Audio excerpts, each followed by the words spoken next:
Hello everyone. আপোনালোক সকলোৱে জানে যে যোৱাবাৰৰ নিচিনাকৈ এইবাৰো আমি APSC মেইনছৰ পৰীক্ষাৰ আগে আমি মক মেইনছ কণ্ডাক্ট কৰিবলৈ গৈ আছো all Assam open mock mains 2025 যোনটো মক মেইনছ হয় ইয়াতে আমি কি কৰো যে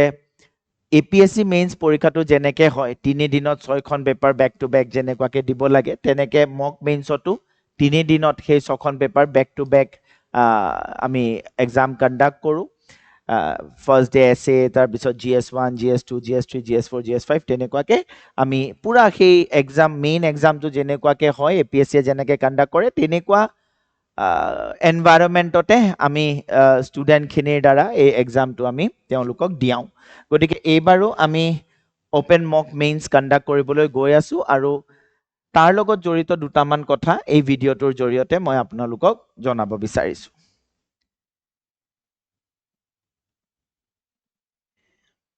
তো এই যোনটো আমাৰ all Assam open mock mains conduct হ'বলৈ গৈ আছে This is exclusively for prelims qualified candidates. যিসকল ছাত্ৰ ছাত্ৰীয়ে এইবাৰ prelims clear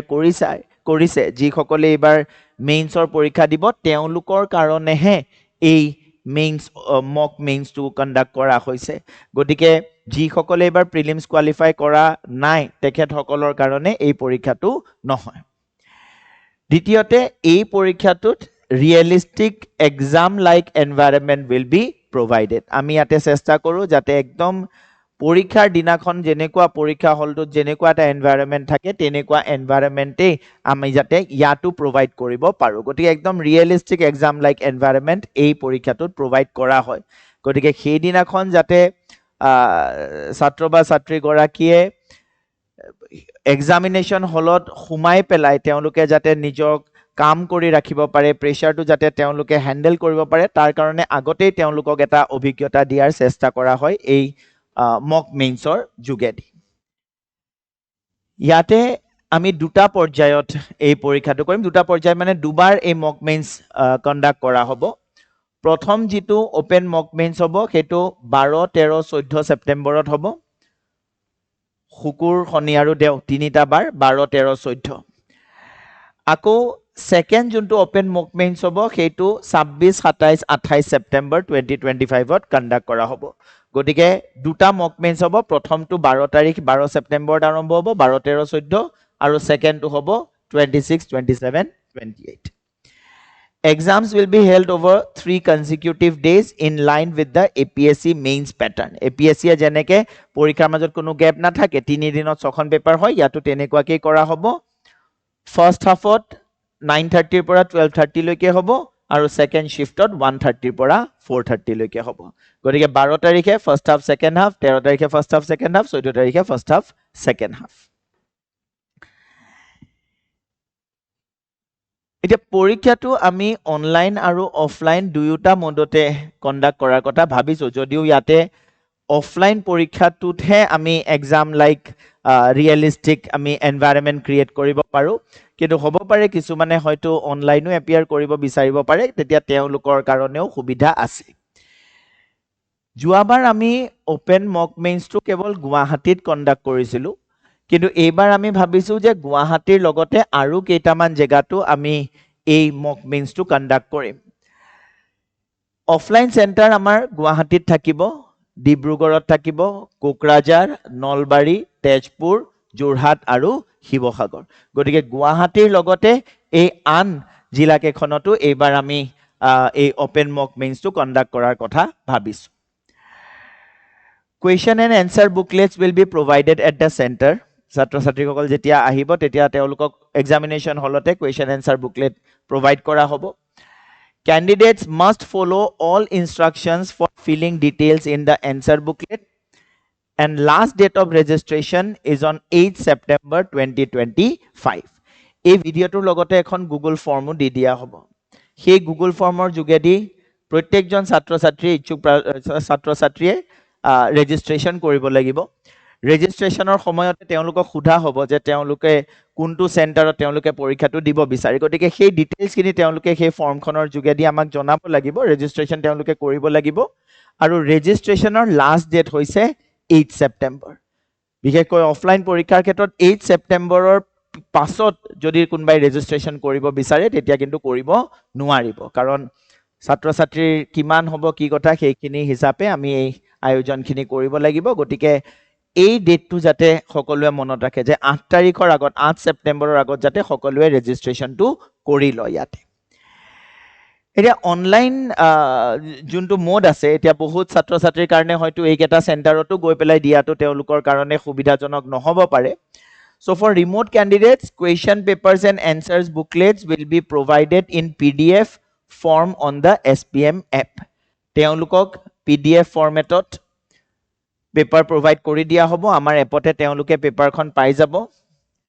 Candidates must write their answers in prescribed format and upload scanned PDFs at their own convenience. যিসকলে অনলাইন দিব তেওঁলোকৰ কাৰণেও আমি এটো ক'ব বিচাৰো যে তেওঁলোকে পেপাৰখন ডাউনলোড কৰি যদিও তেওঁলোকে নিজৰ জায়গাত নিজৰ ঘৰতে লিখিব তথাপিও যাতে তেওঁলোকে নিৰ্দিষ্ট সময়ত বহি পেলাই সেই সময়ত তেওঁলোকে একান্ত মনে 3 ঘণ্টা এই পেপাৰখন তেওঁলোকে এটেম্প কৰে তাৰ পাছত আকৌ ব্ৰেক লৈ পেলাই আকৌ সেকেন্ড শিফটৰ পৰীক্ষাটো এপিএসসি এ যোনখিনি সময়ত কন্ডাক্ট কৰিব সেইখিনি সময়তে যাতে তেওঁলোকে সেকেন্ড পেপাৰখনো তেওঁলোকে এটেম্প কৰে গতিকে তেওঁলোক যদি চেণ্টাৰত আহিব নোৱাৰে তেওঁলোকে য'ত আছে বা ঘৰত যদি আছে ঘৰতো তেওঁলোকে সেই এক্সাম লাইক এনভায়ৰনমেন্টতে এক্সাম দিবলৈ যিমান পাৰে তেওঁলোকে চেষ্টা কৰা উচিত and candidates must ensure that scanned PDFs are legible মানে তেওঁলোকে লিখাৰ পিছত answer booklet to PDF formatত তেওঁলোকে আপলোড কৰিব লাগিব কেনেকে আপলোড হ'ব সেই লিংকটো মেইলত পঠাই দিয়া হ'ব আৰু তেওঁলোকে এইটোৰ প্ৰতি লক্ষ্য ৰাখিব লাগিব যাতে তেওঁলোকে যোনটো স্ক্যান কৰিব সেইটো যাতে পঢ়িব পৰা হয় মানে স্ক্যান যদি পঢ়িব পৰা নহয় তেনেহলে সেইটোৰ ইভালুৱেচন সম্ভৱ নহব এতিয়া আমি যোনখন ইয়াতে বুকলেট এনসাৰ বুকলেট প্ৰভাইড কৰা হ'ব তাতে এই ডিটেইলস বিলাক যাতে প্ৰত্যেকজন ষ্টুডেন্টে খুব সাৱধানে তেওঁলোকে যাতে ইয়াতে ফিল কৰে So on the first page of the answer booklet, candidates must clearly write name of the test. মানে কোনখন পেপাৰ তেওঁলোকে দিবলে কৈ আছে GS1, GS2, GS3 কোনখন পেপাৰ হয় তো তেওঁলোকে লিখিব লাগিব Full name of the candidate as per official records. APSC তেওঁলোকে যেনেকে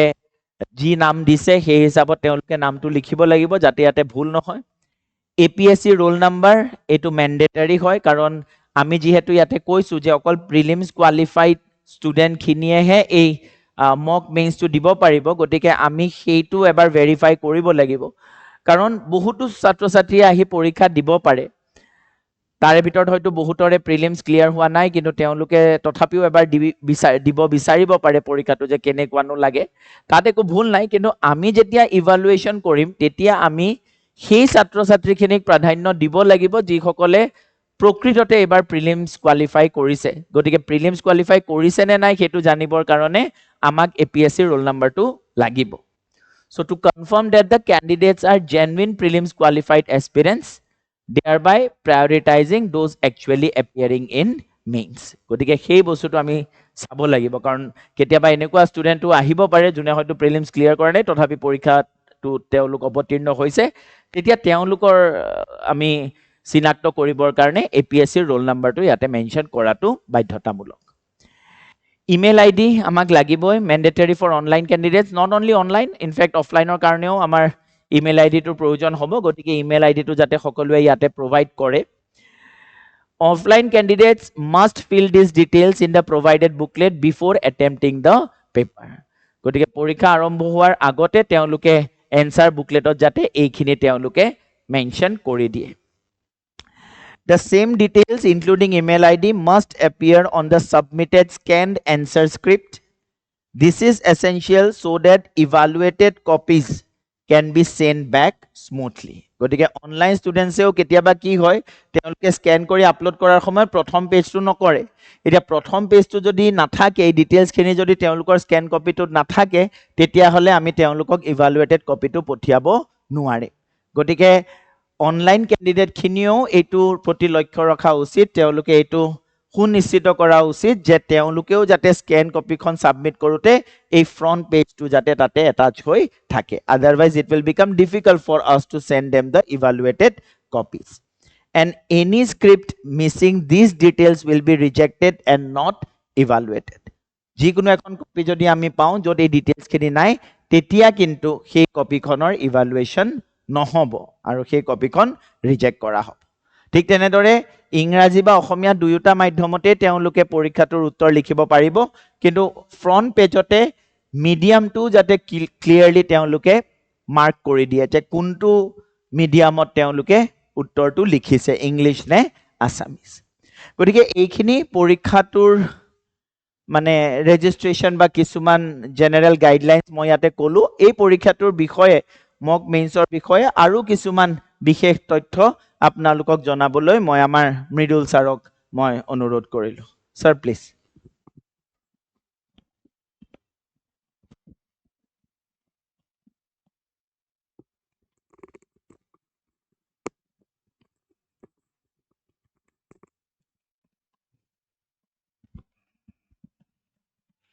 थैंक यू सर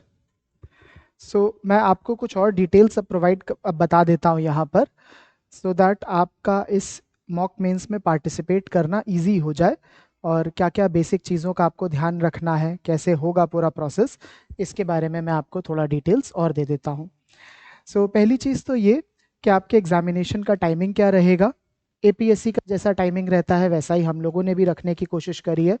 अभी तो एग्जैक्ट चीज़ें नहीं पता है लेकिन हमने प्रीवियस ईयर एक्सपीरियंस के बेसिस पे ये रखा है टाइम कि फर्स्ट पेपर आपका 9:30 से 12:30 होगा देन 1 आवर का गैप रहेगा एंड फ्रॉम 1:30 to 4:30 नेक्स्ट रहेगा आपको जैसा एपीएससी एग्ज़ाम के लिए होता है कि आपको एग्ज़ाम से पहले पहुंचना होता है उसमें रूल्स होते हैं कि एग्ज़ाम के हाफ एन आवर पहले जनरली पहुंचना है हमने उसको थोड़ा सा रिलैक्स कर दिया है और बोला है कि अगर आप ऑफलाइन कैंडिडेट हो अगर आपको जो हमारे चिन्मय सर ने ऑफलाइन सेंटर्स बताए जोरहाट हो गया नलबारी हो गया गुवाहाटी हो गया ये सब सेंटर्स जो आपको बताए यहाँ पर आपको भी 15 मिनट पहले पहुँचना है ऐसा हमने रूल रखा है इससे हमारा जो सीटिंग अरेंजमेंट होगा प्रॉपरली हो पाएगा अच्छे से हम लोग एग्ज़ाम करा पाएंगे इसीलिए 15 मिनट का रूल रखा है फर्दर मोर एग्ज़ाम स्टार्ट होने के हाफ एन आवर बाद किसी को भी अलाउ नहीं करा जा रहा है ये इसीलिए सो दैट एग्ज़ाम की जो सैंक्टिटी है sanctity that means proper exam हो रहा है या नहीं हो रहा है प्रॉपरली रैंक वैंक पब्लिश होगी तो वो सैंक्टिटी कॉम्प्रोमाइज़ ना हो जाए इसीलिए हमने ये रूल बनाया है कि हाफ एन आवर बाद अगर आप आओगे तो हम ऑफलाइन सेंटर में आपको फिर वो एग्ज़ाम नहीं अटेम्प्ट करने देंगे अच्छा अब इसके बाद अगली चीज़ पर आ जाते हैं ये तो हो गया एग्ज़ाम वाले डे आपको कैसे करना है नेक्स्ट बात पर आ जाते हैं कि मीडियम ऑफ राइटिंग कैसा है तो इंग्लिश में हम लोग एक्सेप्ट कर लेंगे कॉपी और एसएमईज ये दो मीडियम्स में हम लोग कॉपीज एक्सेप्ट कर लेंगे आप में से जो लोग एसएमईज मीडियम में लिखें तो वो प्लीज़ ध्यान दीजिएगा जो कॉपी का फर्स्ट पेज होगा ना यहाँ पर क्लियरली लिखा हुआ है मीडियम के बारे में मैं जूम शायद इसको नहीं कर पाऊँगा बट अगर आप ये कॉपी जो है हमारी इसको अगर आप देखोगे तो यहाँ पर मीडियम का इंस्ट्रक्शन रहता है जो एसपीएम की टेस्ट सीरीज़ के स्टूडेंट्स हैं उनको ये बात पता है कि यहाँ पर मीडियम का रहता है एक इंस्ट्रक्शन तो इस मीडियम वाले को ना ध्यान से भरना प्लीज़ यहाँ पर देखिए लिखा हुआ है इंग्लिश और एसएमईज तो जो भी अगर आप इंग्लिश में दे रहे हो तो इंग्लिश में भरना एसएमईज में ये गलत मत करिएगा वरना कॉपी इंटरचेंज हो जाती है और फिर टाइम पर नहीं चेक होके मिल पाती है मैं अभी इस पर भी आऊँगा कि कितने टाइम में आपको ये कॉपी चेक होकर के मिलेगी मैं अभी इस बात पर भी थोड़ी देर में आता हूँ अच्छा नेक्स्ट हम लोग बात कर लेते हैं मीडियम के बाद में सबमिशन कैसे होनी है सो देखिए जो ऑफलाइन स्टूडेंट होंगे जो सेंटर पर आएंगे उनको तो एग्ज़ाम के बाद हाथों हाथ कॉपी अपनी सबमिट कर देनी है और उनका सबमिशन हो जाएगा जो ऑनलाइन स्टूडेंट्स होने वाले हैं उनको जैसा सर ने बताया कि आपको आपकी जो आंसर स्क्रिप्ट है उसको साथ में जो फर्स्ट पेज है जिसमें डिटेल्स थी आपका नेम रोल नंबर आपका medium of examination and other details email ID वो पेज लगा के पूरा एक पीडीएफ बनाना होगा एक पीडीएफ फाइल और उसको आपको एसपीएम की ऐप पर ही सबमिट करना है ये जो जितने भी सबमिशन होंगे ऑनलाइन के वो हमारी एसपीएम की ऐप पर ही सबमिट होने हैं बिकॉज आप ऑनलाइन मोड में आप अटेम्प्ट करोगे तो कोई ज़रूरी नहीं है कि आपको वो सबमिशन उसी दिन ही करना है अगर सेम डे करोगे तो जैसा यहाँ लिखा है, अगर सेम डे करोगे तो हम ये कर देंगे कि जो रैंक पब्लिश होगी, जो रैंक होगी कि भाई किसकी कितने मार्क्स आए, उसकी क्या रैंक है, उसमें आपको इंक्लूड कर लेंगे। बट अगर आप नहीं कर पाओगे सेम डे, तो हम क्या करेंगे कि आपको रैंक में नहीं इंक्लूड करेंगे। इनफैक्ट मेरा एक्सपीरियंस लास्ट ईयर से भी ये रहा है, और अभी जो टेस्ट सीरीज में भी हम लोग देख रहे हैं वो ऐसा कि बहुत सारे बच्चे बाद में भी देना चाहते हैं, क्योंकि कई बार सिलेबस नहीं कंप्लीट हो पाता है, बाद में भी दे देते हैं। तो हम रैंक में आपको नहीं इंक्लूड करेंगे, लेकिन आपका इवैल्यूएशन करके दे देंगे। इवैल्यूएशन की लास्ट डेट है हमारी, अगर आपको इवैल्यूएटेड कॉपी चाहिए सो वो 30 सितंबर तक अगर आप दे दोगे कॉपी, तो हम आपको इवैल्यूएट कर देंगे। हमको भी 10-11 डेज चाहिए होते हैं इवैल्यूएशन कंप्लीट करने के लिए, और लोड ज़्यादा हो जाता है, एंड में बहुत लोग देते हैं, तो इसीलिए 30 सितंबर कट ऑफ डेट रख दिए। आपका भी एग्ज़ाम स्टार्ट हो जाएगा अक्टूबर में, तो इसीलिए हमने इस तरह से रखा है कि आपको हम चेक करके आपकी कॉपीज़ जो है वो प्रॉपरली प्रोवाइड करा पाएँ। सो मैं एक बार फिर से ब्रीफली बोल देता हूँ। ऑफलाइन स्टूडेंट्स को हाथों हाथ सेंटर पर कॉपी अपनी सबमिट करनी है, ऑनलाइन को ऐप के थ्रू पीडीएफ को सबमिट करना है। अगर आप सेम डे पर एग्जाम की शेड्यूल डेट पर सबमिट करोगे तो रैंक में आपको इंक्लूड कर लेंगे, और अगर आप बाद में सबमिट करोगे तो हम चेक कर देंगे, बट आपको रैंक में इंक्लूड हम लोग नहीं करेंगे, ये बोला जा रहा है। ऑफलाइन स्टूडेंट्स को हम लोग बाद में वो लोग सबमिट नहीं कर सकते हैं। आप आयो सेंटर पर आप हाथों हाथ सबमिट करो, ऑफलाइन में हम बाद में एक्सेप्ट नहीं कर पाएंगे, बिकॉज ऑफलाइन सेंटर कोई परमानेंट हमारे ऑफिसेज नहीं होंगे, कुछ जगह पर होंगे कुछ जगह नहीं है, तो इसीलिए हम वहां पर नहीं ले पाएंगे। अगर आप नहीं दे पाए हो उस दिन एग्जाम, या किसी भी रीजन से आप कुछ नहीं हो पाए, देर हो गई, मान लो 30 मिनट से लेट आए, आपको देर हो गई, इन दैट केस आप कॉपी लेकर के खुद से लिख करके स्कैन करके ऑनलाइन में सबमिट कर देना, ऑफलाइन में हम एक्सेप्ट नहीं करेंगे। नेक्स्ट, इवैल्यूएशन और फीडबैक का भी कुछ मैं आपको रूल्स बता देता हूँ कि इवैल्यूएशन जो रहता है वो हमारे जो एक्सपीरियंस्ड इवैल्यूएटर से वही करेंगे इवैल्यूएशन। इवैल्यूएशन की क्या गाइडलाइंस होती हैं कि हम लोग क्वेश्चन की डिमांड फुलफिल करी है या नहीं करी है, प्रॉपर कंटेंट है या नहीं है, कितनी आपकी अंडरस्टैंडिंग है, ये सारी चीज़ों पर आपको इवैल्यूएट करेंगे, and we will try to provide you marks as close as to what APSC provides. तो ये हम लोग ट्राई तो ऐसा ही करेंगे। 12 दिन में, 12 डेज में हम आपको कॉपीज रिटर्न कर देंगे, जिससे कि आपने जब फर्स्ट मॉक दोगे तो फर्स्ट मॉक के 14 डेज बाद में अगला मॉक है, तो 12 डेज में हम ट्राई करेंगे कि आपको आपकी जो कॉपी है चेक करके रिटर्न हम करा दें। आपकी ऑल आसाम रैंक भी देंगे, बट देखिए यहाँ पर भी एक थोड़ा सा एक चेंज करा है। ऑल आसाम रैंक में आपका नेम और आपका रोल नंबर नहीं पब्लिश करेंगे। सो रैंक कुछ इस तरह से पब्लिश होएगी, आप नोटिस करिएगा, ये ऐसा रहेगा, रैंक 1 जैसे रखा, रैंक 1 के मार्क्स आए, सपोज जीएस 1 की बात हो रही है, सो लेट्स से इसके मार्क्स आ जाते हैं 135, रैंक 2 के मार्क्स आ रहे हैं 134.5, है ना, रैंक 3 के आ गए 133, ऐसे करेंगे। इससे फ़ायदा ये रहेगा कि किसी की भी प्राइवेसी का लॉस नहीं होता है। Otherwise many students, I know from my personal experience, sceptic भी हो जाते हैं कि हमें अपना नाम नहीं रिवील कराना, तो हम आपका नाम, लास्ट ईयर भी जब हमने करा था ये ऐसा, तो हमने नाम नहीं रिवील करा था, इस बार भी हम नहीं करेंगे। दूसरी बात, अगर आप ऑनलाइन में कर रहे हो और आपने बाद में सबमिशन करा, तो आप कंपेयर भी कर सकते हो। लेट्स से अगर आपका स्कोर आ गया, आपने खुद से करा ऑनलाइन में और आपका स्कोर आ गया 130, तो आप कंपेयर कर पाओगे कि किस लेवल पर आप रह रहे हो, है ना, किस जगह पर आप आ रहे हो, आप कंपेयर कर लोगे, क्योंकि आपको स्कोर्स पता होंगे किसके क्या आ रहे हैं, रादर देन एक्चुअल पता होना कि नेम किसके क्या है। अच्छा, नेक्स्ट है, जो रूल्स रहेंगे, जैसे भी चीज़ें रहेंगी वो बिल्कुल रियल एग्जाम के जैसी ही रहेंगी। हम लोग आपसे जो कम्युनिकेशन करेंगे ईमेल के थ्रू, उसमें अगर कुछ रूल्स में चेंज होते हैं तो आपको ईमेल के थ्रू इन्फॉर्म भी कर देंगे। नेक्स्ट बात पर आ जाते हैं कि कैसे पार्टिसिपेट करना है, क्या करना है, इसको देख लीजिए। आपको इस वीडियो के कमेंट सेक्शन में आपको गूगल फॉर्म मिलेगा, उस गूगल फॉर्म पर आपको अपना फिल करनी है सारी डिटेल्स जो पूछी गई है। आपको वहीं पर ही मार्क करना है कि आपका ऑफलाइन का सेंटर क्या रहने वाला है, कैसा होने वाला है, ये सब आपको वहीं मार्क कर देना है।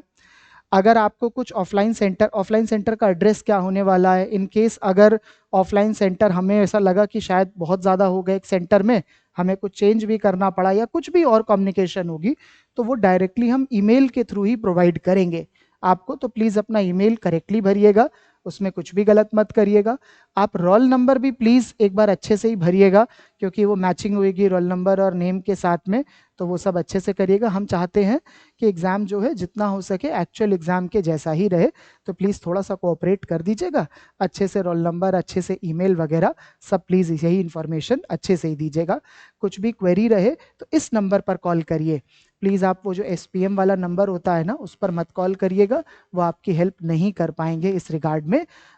मिस्टर राजीव कलिता जी, जिनको आप लोगों में से जो लोग टेस्ट सीरीज देते हैं उनको पता भी होगा उनका नंबर, कि राजीव सर आपकी हेल्प करते हैं टेस्ट सीरीज में, आपके पेपर्स में, तो आप उन्हीं को कॉल करिएगा। वो इस पूरे प्रोग्राम में आपकी हेल्प कर देंगे, आपको बता देंगे किस जगह पर क्या होता है। एक और चीज देखिएगा कि आपको ये जो पूरा हम बोल रहे हैं कि हम जितने भी कैंडिडेट्स जो मेंस देने जा रहे हैं, हम उनको एनकरेज करेंगे कि आप लोग दो जरूर इस चीज को। 3 दिन एग्जाम देना बहुत डिफरेंट होता है एक 3 घंटे का एग्जाम देने से। 3 घंटे का एग्जाम का माइंडसेट अलग है, बट जब यही 6 पेपर देने हैं over a time period of 3 days, वो ऑल टुगेदर अलग ही चेकिंग हो रही होती है। लास्ट ईयर भी APSC का जो एक्चुअल मेंस हुआ था, तो उस दिन इतनी गर्मी पड़ रही थी कि बहुत से लोगों की एफिशिएंसी इसीलिए कम हो गई, इतनी गर्मी थी। तो ये सब छोटी छोटी चीजें होती हैं जो एक्चुअल एग्जाम एनवायरनमेंट में मैटर करती हैं। तो प्लीज मैं बोलूंगा कि आप लोग दीजिएगा जरूर। आपके सामने यहाँ पर शेड्यूल भी दिया हुआ है, कब कब एग्जाम है। 12, 13, 14 ये फर्स्ट मॉक मेंस है। शेड्यूल वैसा ही है, ऐसे GS पेपर 1, 2, 3, 4, 5 ये फर्स्ट मॉक मेंस है। इसके 2 वीक्स बाद में सेकेंड मॉक मेंस 26, 27, 28। जैसा मैंने बोला, लास्ट डेट जिसमें हम लोग इवेल्युएटेड कॉपीज एक्सेप्ट करेंगे, that will be 30th September for the online mode. For the offline mode, the copies have to be submitted on the same day itself. उसी दिन ही आकर के आपको सबमिट करनी पड़ेंगी at the offline centers. So that is the information from our side. अगर कुछ भी क्वेरी हो, कोई भी बात रह गई हो, तो आप इनको कांटेक्ट कर लीजिएगा राजीव सर को। एक छोटी सी information, this program is not limited for SPM students. कोई भी स्टूडेंट, चाहे वो SPM का हो चाहे बाहर का हो, कहीं का भी हो, एज लॉन्ग एज वो APSC का अपकमिंग मेंस दे रहा है, वो इस मॉक मेंस पर पार्टिसिपेट कर सकता है। सो आप कहीं के भी हो, किसी भी जगह के हो, आपको बस मेंस अगर आप दे रहे हो, आप प्लीज इस मॉक मेंस पर पार्टिसिपेट कर सकते हैं। That is the information from my side. Thank you.